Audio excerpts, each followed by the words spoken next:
주보를 꼭 좀 보시고 같이 말씀을 나누도록 하겠습니다. 은근히 좀 후덕지근해요, 그죠? 그래서 앞에 뒤로 살짝 이렇게 에어컨을 틀었는데 여러분 혹시 추우면 이렇게 자리를 좀 피해 앉으시든지 그렇게 해서 여러분 예배 들으시면 좋겠습니다. 오늘 주시는 하나님의 말씀은 요한계시록 12장 1절로 9절입니다. 요한계시록 12장 1절로 9절 말씀입니다.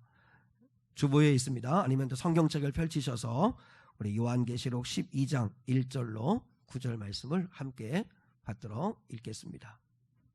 우리 한 절씩 교독할게요. 그리고 9절은 다 같이 읽을게요.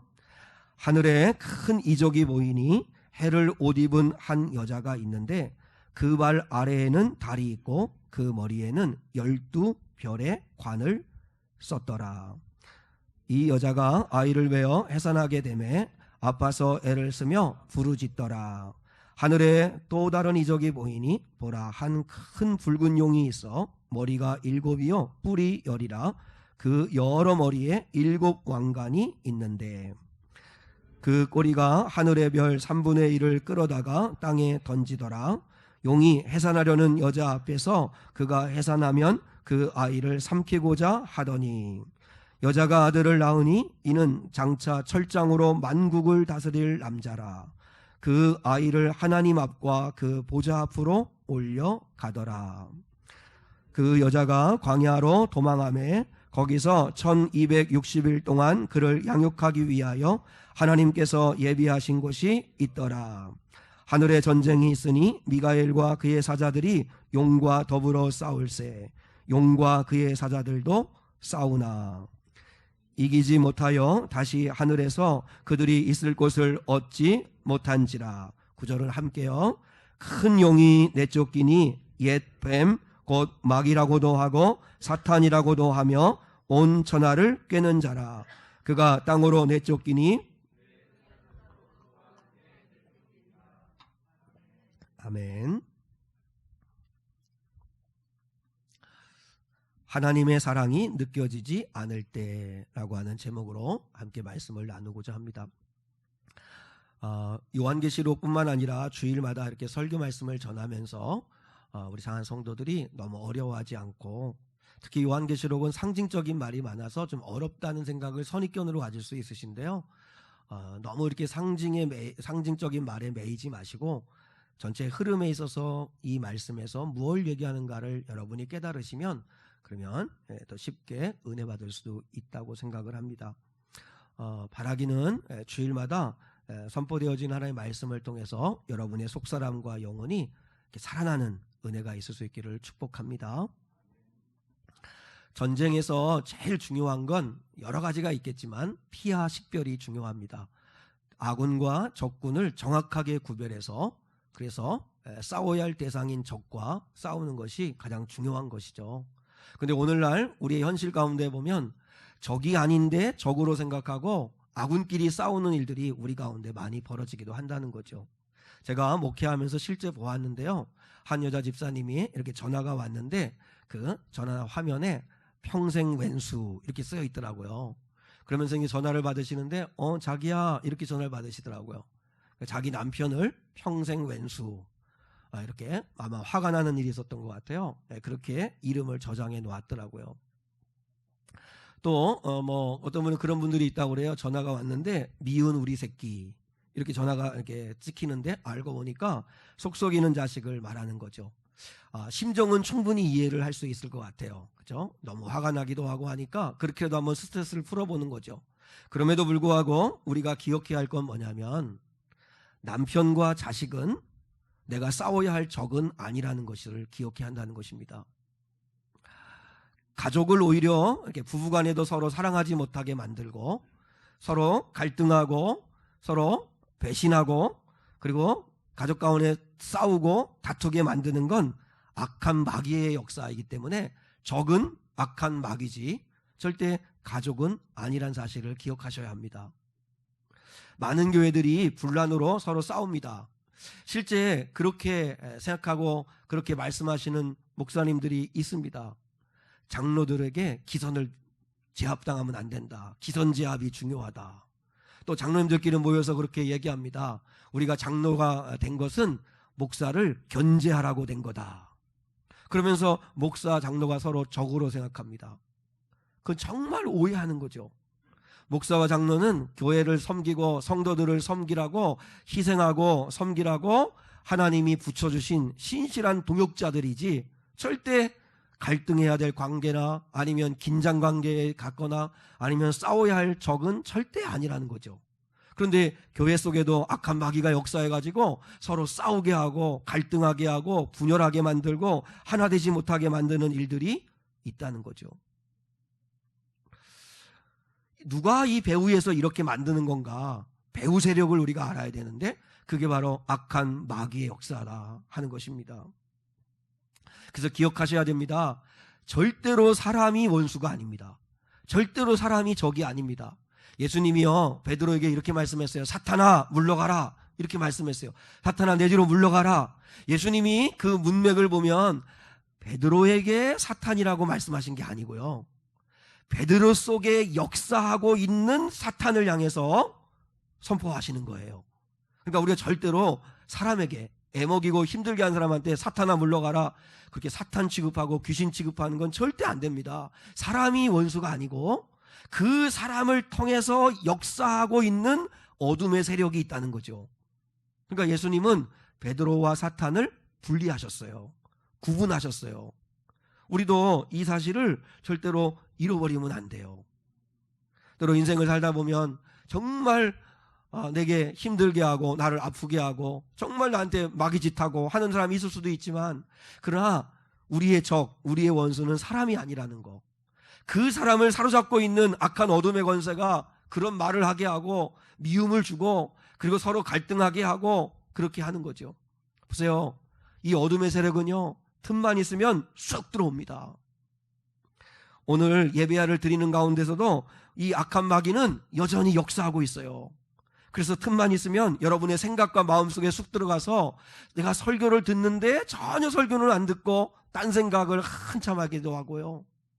그리고 하나님 말씀을 전혀 믿지 못하고 의심하게 만들고 안 들리게 만들기도 하거든요. 예배 잘 드리고 가다가 아무 일도 아닌데 그냥 웃어넘길 수도 있는데 불같이 화를 내고 싸우는 경우가 있어요. 왜요? 순식간에 마귀가 쑥 들어오는 거죠. 저도 가끔 이렇게 예배를 드리거나 하면 어느 순간에 마음이 확 무너져 내려가지고 어둠이 쑥 들어옵니다. 그러면 괜히 집사람을 힘들게 하고 괜히 짜증을 내고 화를 냅니다. 나에게만 역사하는가요? 그가 어둠이 쑥 우리 집사람에게 들어가면 그러면 바가지를 긁기 시작합니다. 그러면 마음속에 사탄아 물러가라 하고 싶지만 그럴 수는 없잖아요. 틈만 있으면 쑥 들어옵니다. 그래서 야고보 사도가 야고보서 4장 7절에서 마귀를 대적하라 그리하면 너희를 피하리라 그랬어요. 마귀를 대적해라 그리하면 너희를 피하리라. 우리는 원수 마귀와 싸워야 되고 이 원수 마귀와 끊임없는 영적 싸움을 하고 있다는 사실을 우리가 기억해야 되는데요.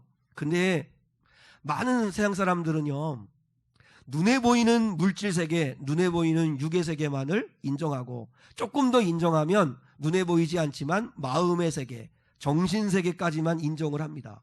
그런데 예수를 믿는 저희들은 성경에 분명히 나와 있는 것처럼 영적 세계가 있다는 걸 아셔야 합니다. 이렇게 눈에 보이고 만질 수 있고 귀로 들을 수 있고 하는 이 육의 세계가 있고 물질 세계가 있고 그리고 마음과 또한 우리의 생각과 우리의 뜻과 우리의 정신을 지배하는 이 세계가 있을 뿐만 아니라 이 모든 것들을 장악하는 영적인 어둠의 세력과 영적인 세계가 있다는 걸 우리 꼭 기억해야 돼요. 이 영적인 세계에서는 치열한 영적 전쟁이 벌어지고 있습니다. 그걸 오늘 본문에서 이야기를 해주고 계세요. 자, 첫 번째 우리가 오늘 말씀을 통해서 기억해야 할 걸 뭐냐면 악한 마귀의 존재를 알아야 된다는 거예요. 악한 마귀가 존재하고 있다는 걸 알았으면 좋겠어요. 자, 오늘 본문 7절로 9절입니다. 자, 본문을 보면 있습니다. 자, 7절로 9절 같이 한번 읽어요. 시작. 하늘에 전쟁이 있으니 미가엘과 그의 사자들이 용과 더불어 싸울새 용과 그의 사자들도 싸우나 이기지 못하여 다시 하늘에서 그들이 있을 곳을 얻지 못한지라. 큰 용이 내쫓기니 옛뱀 곧 마귀라고도 하고 사탄이라고도 하며 온 천하를 꿰는 자라. 그러므로 그가 땅으로 내쫓기니 그의 사자들도 그와 함께 내쫓기니라. 꼭 기억을 하셔야 돼요. 보세요. 우리가 인정하든 인정하지 않든 눈에 보이지 않는 영적인 세계가 펼쳐져 있는데 그 영적인 세계에서는 두 세력이 끊임없이 전쟁을 치르고 있다는 거예요. 근데 사도 요한이 하늘에서 전쟁이 있는 걸 보았어요. 하늘에서 전쟁이 펼쳐졌는데 하나님의 천사장인 미가엘 천사장과 그리고 미가엘 천사장이 부리는 그의 사자들, 천사들과 함께 싸움이 벌어졌는데 그 상대가 누구냐면 용이었어요. 용은 우리 9절 말씀해 보니까 큰 용이 내쫓기니 그는 이름이 뭐예요? 옛뱀. 뱀이라고도 하고 마귀라고도 하고 사탄이라고도 하는 자. 이게 다 같은 이름이에요. 성경에서 용, 뱀, 사탄, 마귀 이런 말이 나오면 이건 어둠의 세력이구나. 영적 세계에서 우리를 공격하는 어둠의 세력이구나 이렇게 아시면 되는데, 그래서 하나님의 천사장이었던 루시엘이라고 하는 자가 자기를 따르는 타락한 3분의 1이 되는 천사들과 함께 하나님을 대적하였어요. 그래서 하나님의 천사장인 미가엘이 그 용, 마귀가 이끄는 세력과 싸웠는데, 그런데 결과가 어떻게 됐어요? 8절에 보니까 그들이 이기지 못하여 다시 하늘에서 그들이 있을 곳을 얻지 못하고 그들이 땅으로 내쫓겼다는 거죠. 내쫓겼어요. 근데 9절에 보니까요, 이 마귀, 이 사탄, 옛뱀이라고도 하는 이 어둠의 세력의 특징이 있어요. 뭐 하는 특징이 있죠? 온 천하를 꿰는 자라. 꿰다는 게 뭐예요? 속인다는 거죠. 온 천하를 속이는 자라. 그러니까 마귀는 요한복음에도 있지만 거짓의 아비예요. 거짓의 아비.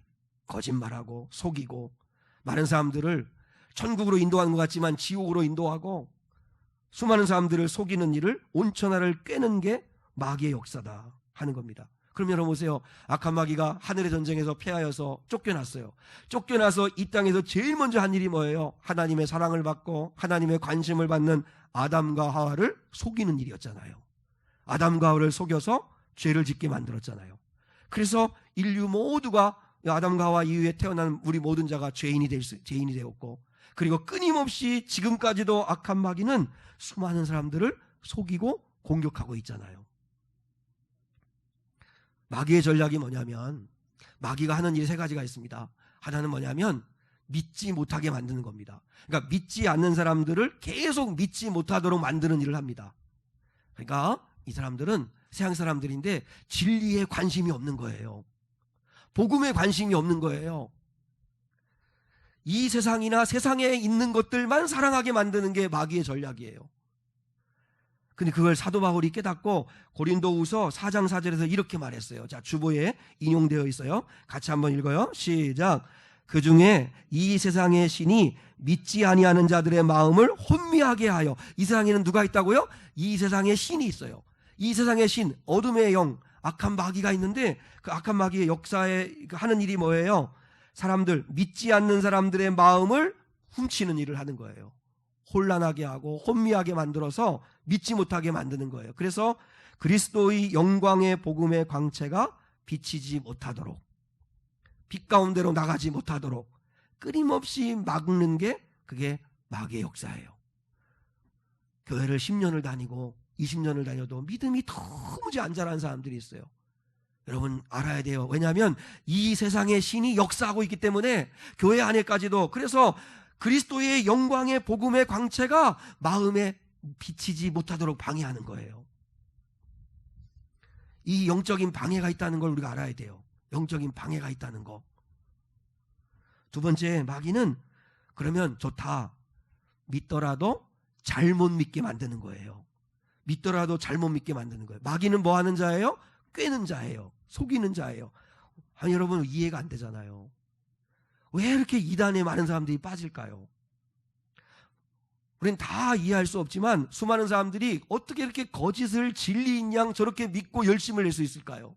신천지뿐만 아니라 하나님의 교회, 수많은 이단에 속한 사람들이 정말 진리인 양 그 거짓됨을 믿고 그렇게 살아가는데 왜 그렇죠? 마귀에게 꾀임을 당하는 거죠. 마귀는 온 천하를 꾀일 만큼 능력이 있다는 거예요. 그래서 수많은 사람들이 속고 있는 거죠. 마귀는 그래 믿어도 좋다, 믿어도 좋은데 잘못 믿게 만드는 거예요. 안 믿어도 구원 못 받지만 잘못 믿어도 구원 못 받는 거잖아요. 그러니까 구원 못 받게 만드는 거죠. 그리고 마귀가 하는 세 번째는 믿는 자들을 계속 공격하는 거예요. 자, 그게 1절에 있어요. 본문 1절인데요. 같이요. 시작. 하늘에 큰 이적이 보이니 해를 옷 입은 한 여자가 있는데 그 발 아래에는 달이 있고 그 머리에는 12별의 관을 썼더라. 이건 상징적으로 영광스러운 모습을 보여주는 건데, 하늘에 큰 이적을 보이니, 그러니까 요한이 본 거예요. 근데 해를 옷 입은 여자인데, 여기서 해는 상해를 끼친다는 그런 애가 아니라 태양을 옷 입듯 한 여자라는 거예요. 태양을 옷 입은 듯한 거예요.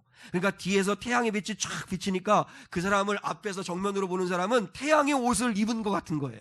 근데 놀라운 거는 그의 발은 달 위에 서 있는 것 같고 그의 머리에는 12별의 관을 쓴 것 같은 영광스러운 모습이에요. 근데 이 해를 옷 입은 여자가 누구냐면 교회예요. 교회.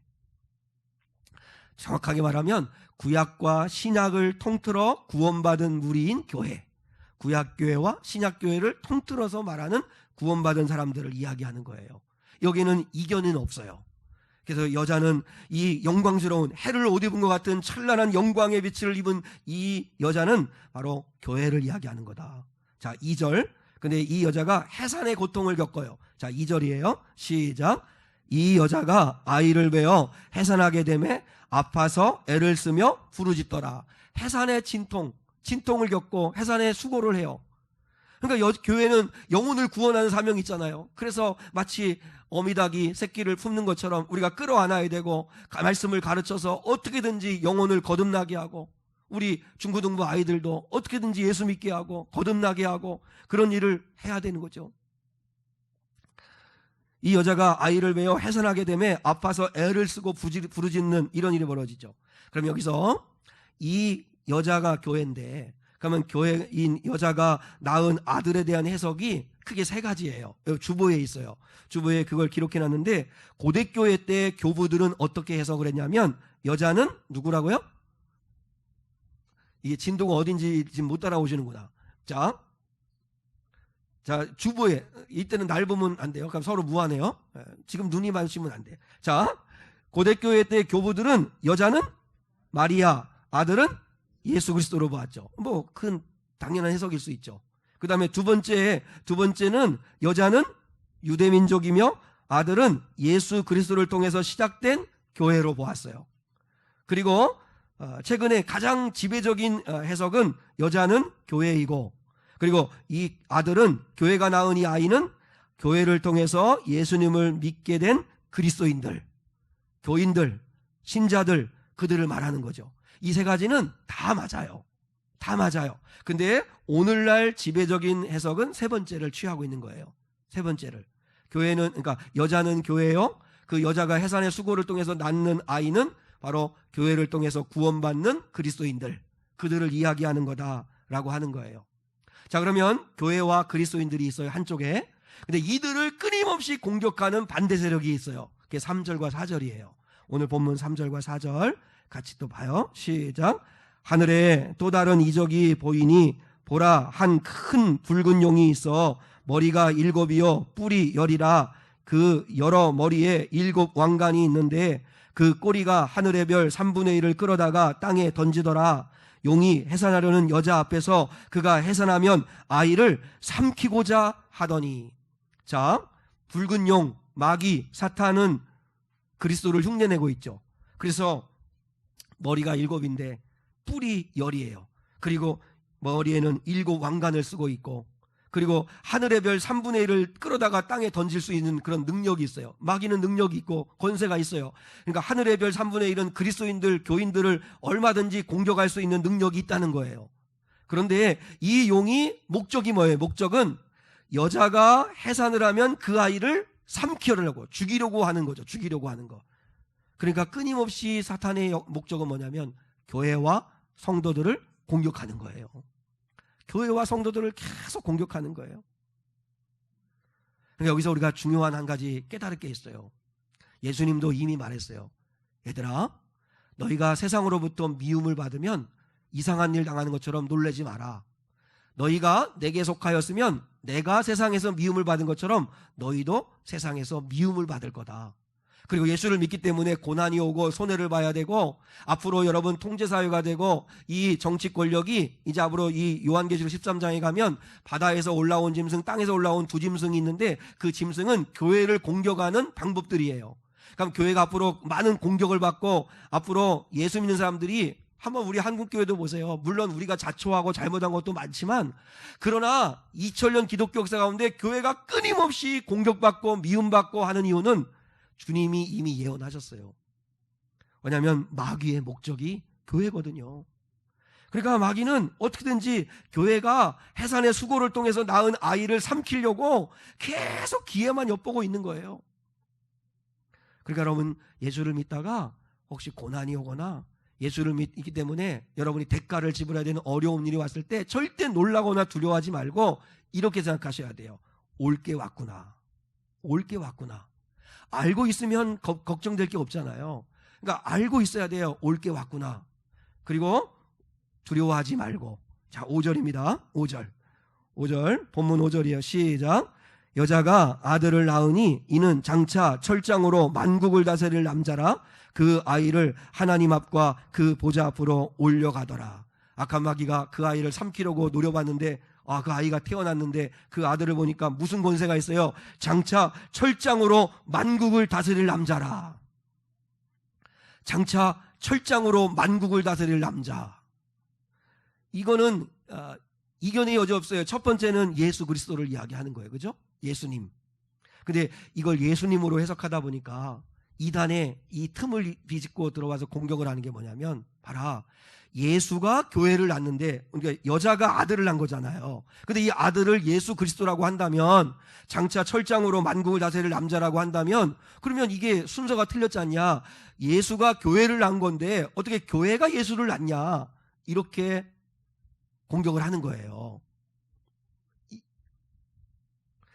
얼굴 표정을 보니까 이제 이해를 하신 건지 모르겠는데, 근데 문제될 게 하나도 없어요. 왜냐하면 아까 말씀드렸잖아요. 교회는 신약의 교회만을 얘기하는 게 아니고, 스데반이 설교할 때 이스라엘 백성들이 애굽에서 나와서 특별히 부름받아서 선택받은 백성들이 광야에 있을 때 그들을 뭐라고 했냐면 광약교회라고 그래요. 광약교회였다고. 그러니까 구약의 교회도 포함되는 거예요. 그러니까 예수님이 유대인 이스라엘 백성들의 후손으로 이 땅에 오신 거니까 구약의 교회가 예수를 낳은 거니까 문제될 게 하나도 없어요.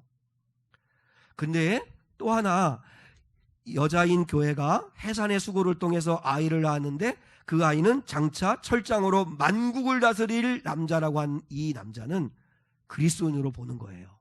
또 하나 해석은 그리스도인. 왠지 아시죠? 예수님이 그리스도인에게 권세와 능력을 주시겠다고 약속하셨잖아요.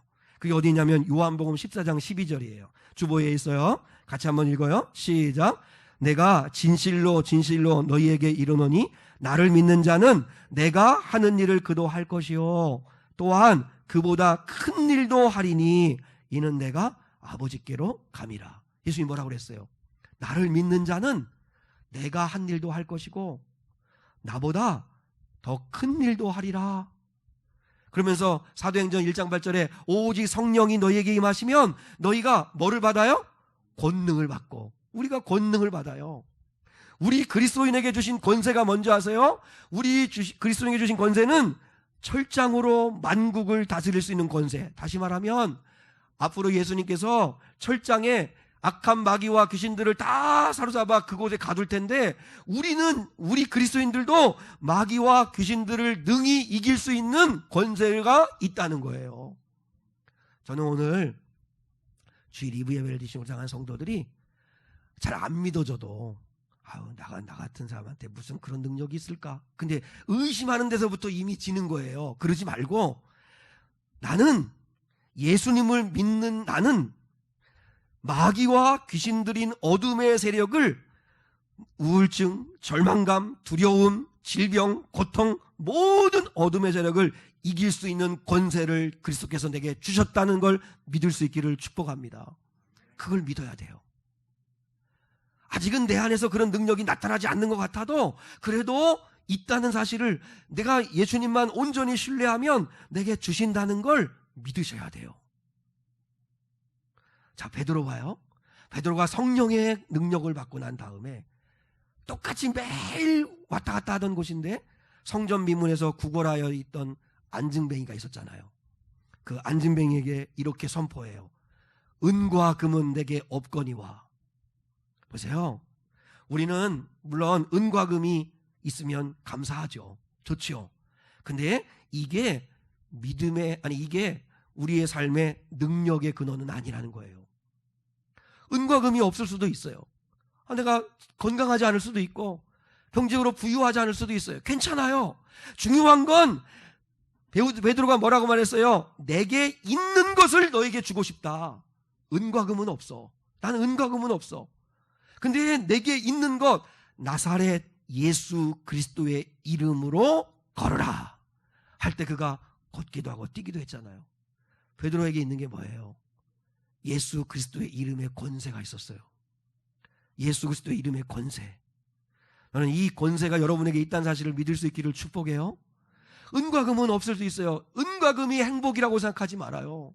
은과 금이 능력이라고 생각하지 말아요. 그리스도인이 정말 아파해야 되고 부끄러워야 되는 건 예수 그리스도의 이름에 능력이 없는 걸 부끄러워해야 돼요. 목사인 제가 예수 그리스도의 이름에 권세가 없는 게 그게 부끄러운 거지, 은과 금이 없는 게 뭐가 부끄러운 거예요? 건강이 없는 게 뭐가 부끄러운 거예요? 예수 그리스도의 이름을 믿는 믿음의 능력이 없는 게 부끄러운 거죠. 여러분, 우리에게는 철장으로 만국을 다스릴 수 있는 권세를 교회인 우리에게 주셨다는 거예요. 주님이 주셨어요. 그러므로 역사 이래 마귀가 교회와 그리스도인들을 죽이려고 하는 이 시도를 벌이지만 절대로 두려워하지 말라는 거예요. 자, 우리 주보를 보셔야 되는데 진행되어지는 그 순서대로 보시면 13절, 오늘 본문 13절이 있습니다. 읽지는 않았지만 본문 13절 같이요. 시작. 용이 자기가 땅으로 내쫓긴 것을 보고 남자를 낳은 여자를 박해하는지라. 용의 목적이 뭔지 아시겠죠? 자기가 이제 하늘의 전쟁에서 패하고 난 다음에 쫓겨나서 이 땅에서 하는 게 뭐예요? 이 땅에 남겨진 여자를 공격하는 거예요. 교회를 공격하고 성도들을 공격하는 일이, 박해하는 일이, 이게 악한 마귀의 역사예요. 계속 공격합니다. 앞으로도 공격을 받을 겁니다. 우리가 진리를 가지고 있는 한, 십자가를 믿고 그리스도를 믿는 한, 예수를 믿기 때문에 희생해야 되고 손해봐야 되고 하는 일들이 있을 수 있습니다. 그러나 두려워하지 말라는 것입니다. 왜냐하면 교회는 승리한다는 것이죠. 왜냐하면 하나님께서 당신의 백성들을 지키신다는 거예요. 그게 15절과 16절이에요. 자, 15절 16절 시작. 여자의 뒤에서 뱀이 그 입으로 물을 강같이 토하여 여자를 물에 떠내려가게 하려 하되 땅이 여자를 도와 그 입을 벌려 용의 입에서 토한 강물을 삼키니. 자, 저를 봐요. 용이 이제 아이를 낳으면, 그러면 이제 뱀이 여자의 뒤에서 그 입으로 물을 강같이 토해내요. 그래서 거대한 물줄기로 물을 토해내어 가지고 그 여자를 물에 떠내려가게 만들도록 그렇게 공격하려고 하는 거예요. 그럼 여기서 물이 뭘까요? 물은 어렵지 않아요. 악한 어둠의 권세가 만들어내는 물결을 얘기하는 거예요. 그래서 세상에 유행하는 것들, 또 세상의 트렌드, 반기독교적인 영화와 드라마, 노래들, 그리고 무신론자들의 주장들, 그리고 동성애, 이런 하나님의 진리의 말씀을 거스리는 거대한 죄악의 물결로 교회를 떠내려가도록 만드는 거예요. 그런데 그때 누가 도우세요? 하나님이 도우셔서 그 입에서 입을 벌려, 땅이 입을 벌려 용이 입에서 토해낸 강물들을 삼켜버리고 교회를 보호하신다는 거죠. 할렐루야. 이 믿음이 있을 수 있기를 축복합니다. 그래서 교회는 공격을 받지만, 그러나 우리가 믿음 가운데 서 있다면 하나님은 당신의 교회들을, 성도들을 보호하시고 지키신다는 거예요.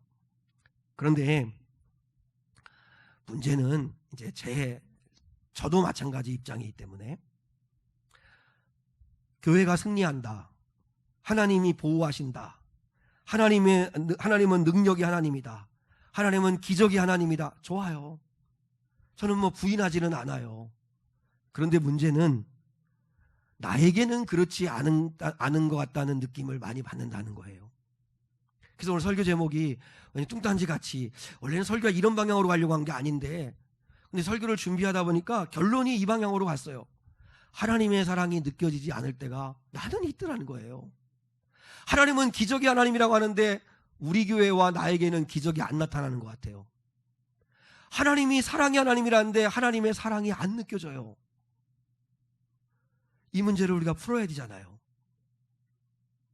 제가 한번 여쭤볼게요. 한번 여러분 일부 예배 때 여쭤봤더니 아무도 손을 안 드시더라고요. 그게 신상에 편하니까 그렇게 하신 거겠지만, 한번 여러분 한번 대답해 봐요. 너무 서운해서, 너무 힘들어서 하나님께 화를 내본 적이 있다. 나는 하나님께 화를 내본 적이 있다. 자, 한 분, 두 분, 세 분. 이분들이 정직해요. 그러면 다시 한번 물어요. 하나님께 화를 내도 될까요? 자, 하나님께 화를 내도 된다. 하나님께 화를 낼 수 있지. 눈치 보지 말고 그냥 본인의 생각을 이야기하면 돼.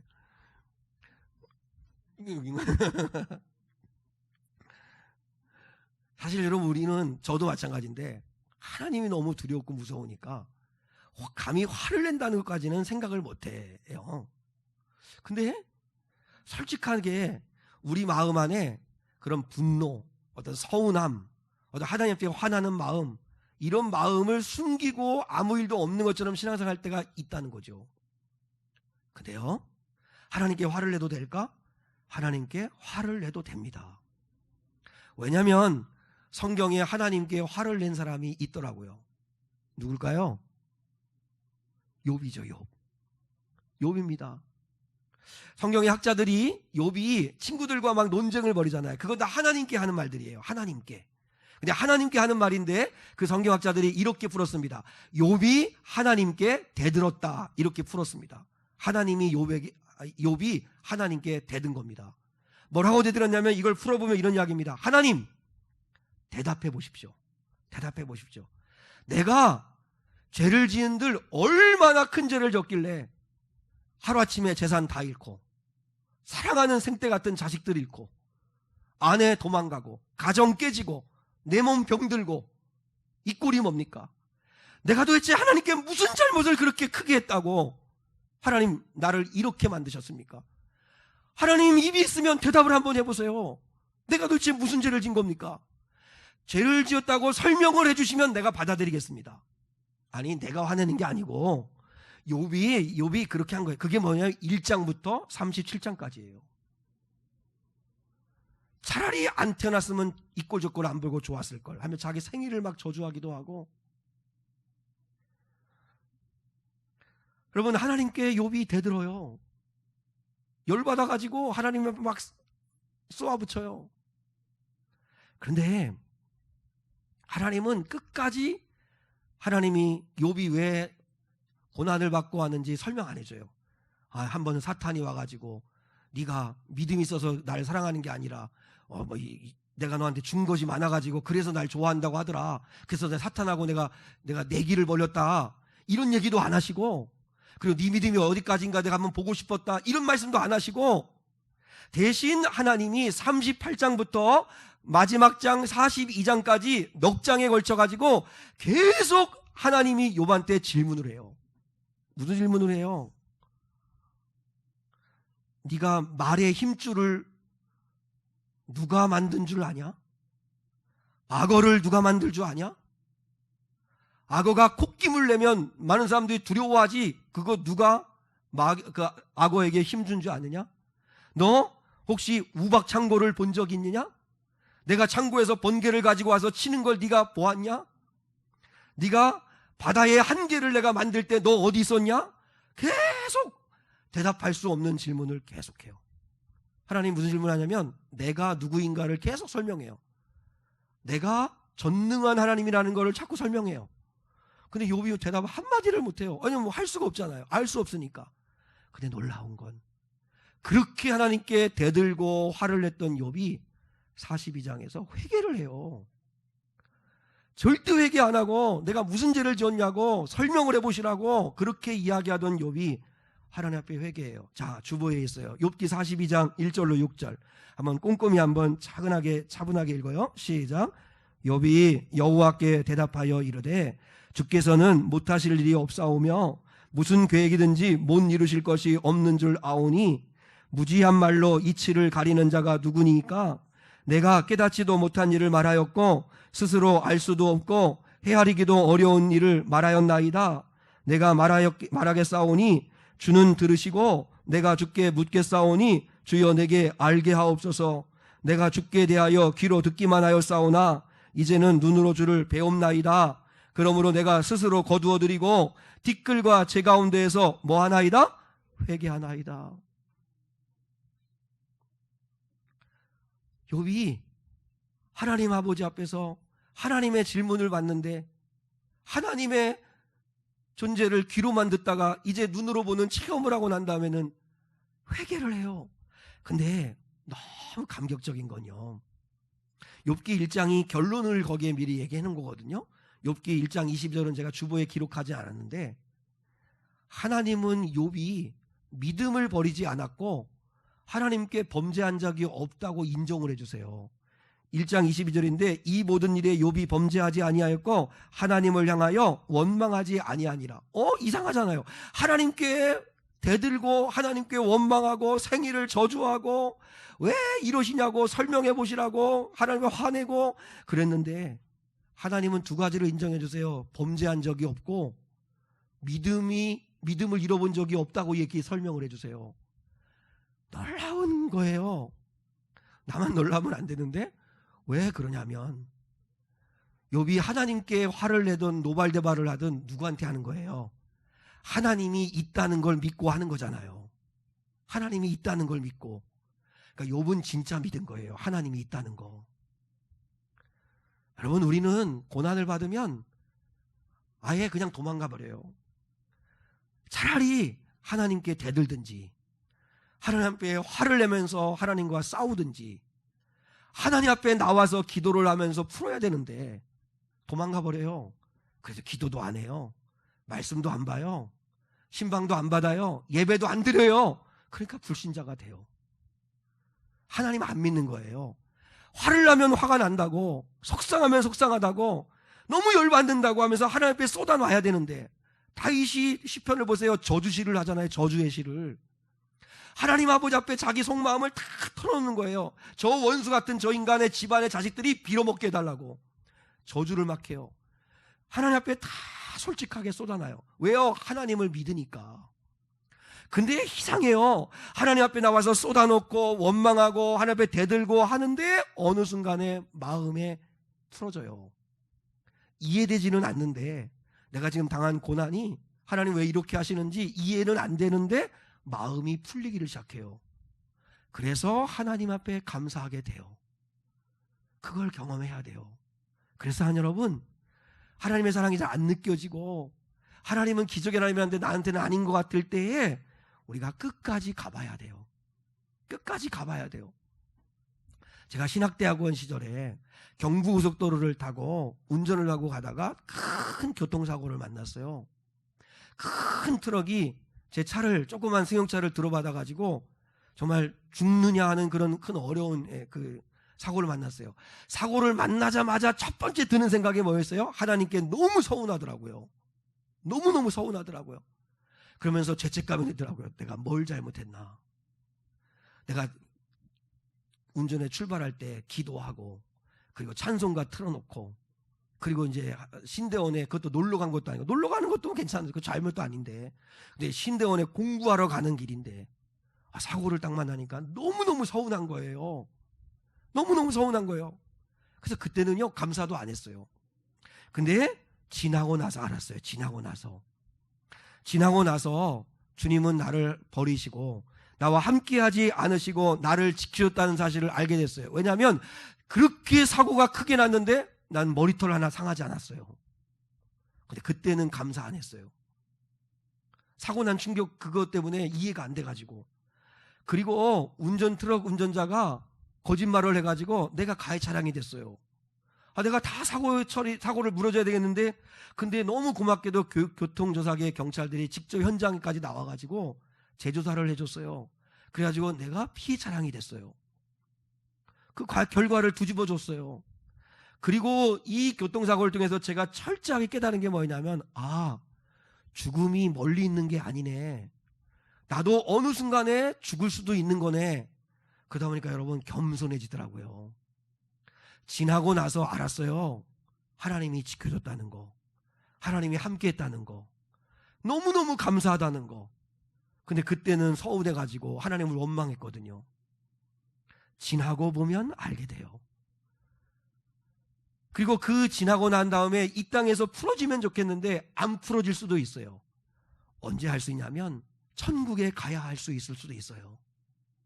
근데 천국에 가면 분명히 할 수 있어요.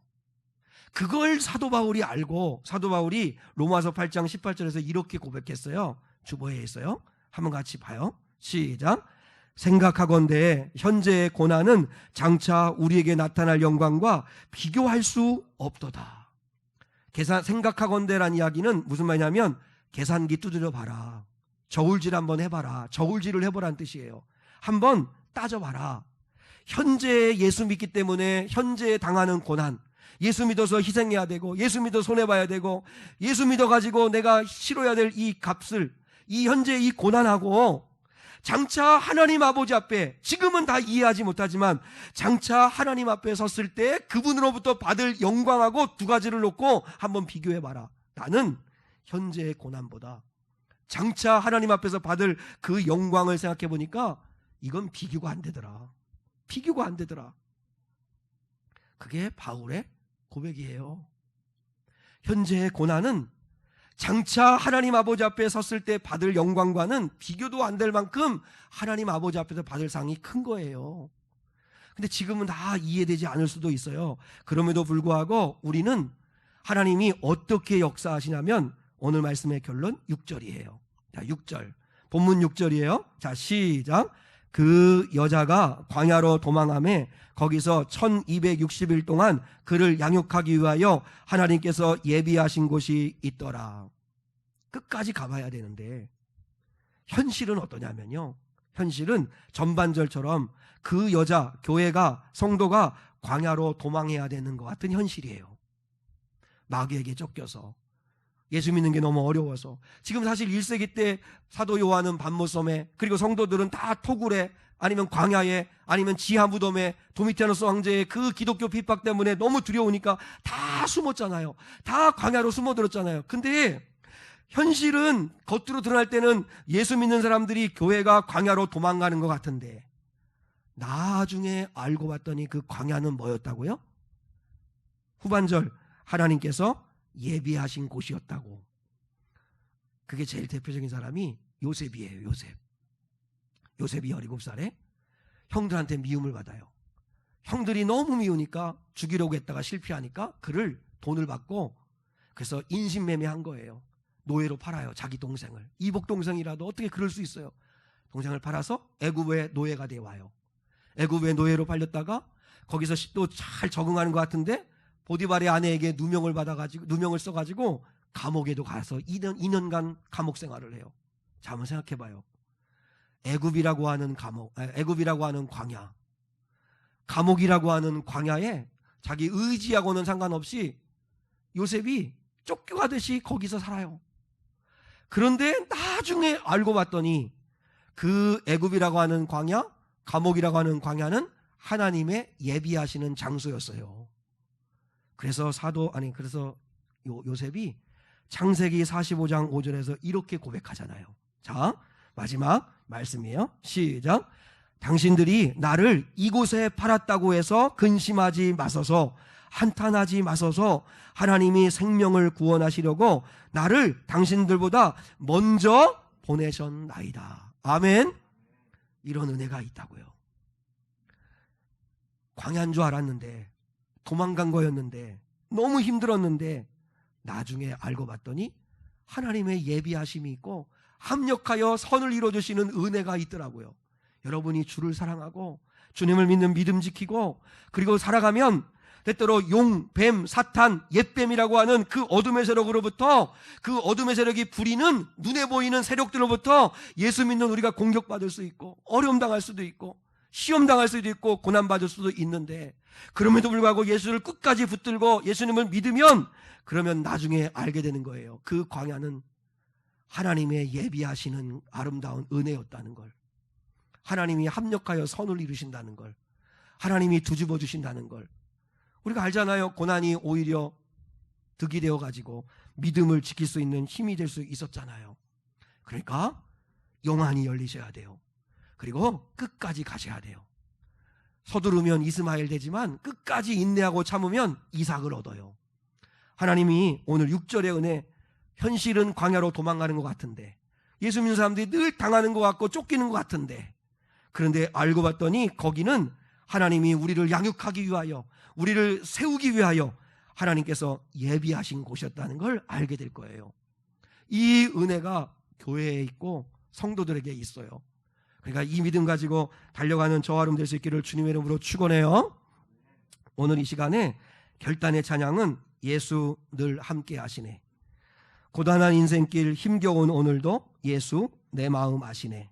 지나간 아픔도 마주할 세상도 예수 내 마음 아시네. 믿음에 눈들어 주를 보리 이 또한 지나가리라. 주어진 내 삶의 시간 속에 주의 뜻 알게 하소서. 우리 찬양 드리겠습니다.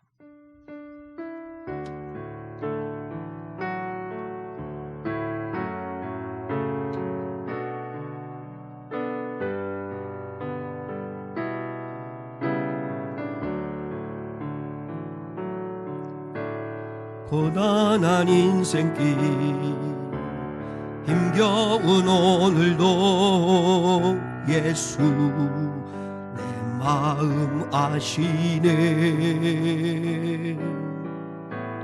지나간 아픔도 마주할 세상도 예수 내 마음 아시네.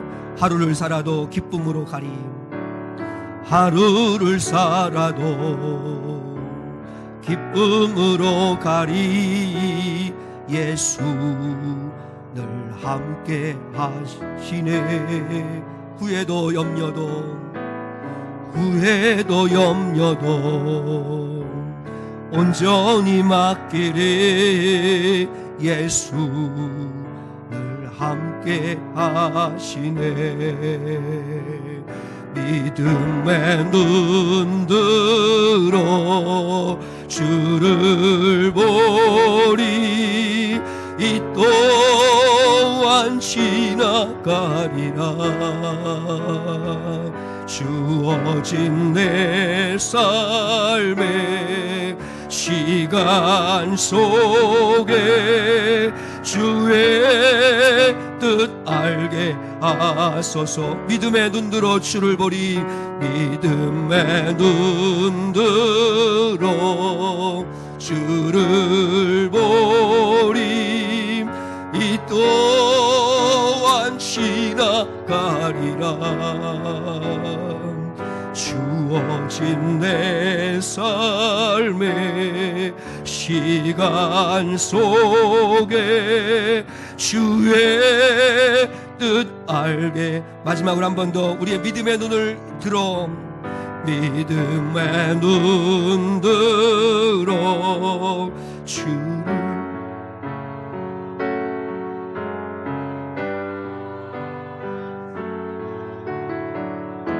주어진 내 삶의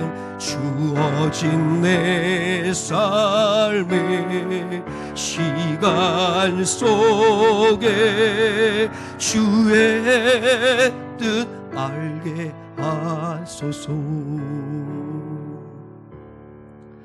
사랑의 아버지 하나님, 이 시간 우리의 영의 눈이 열리게 도와주셔서 믿음의 눈으로 보게 하여 주시옵소서.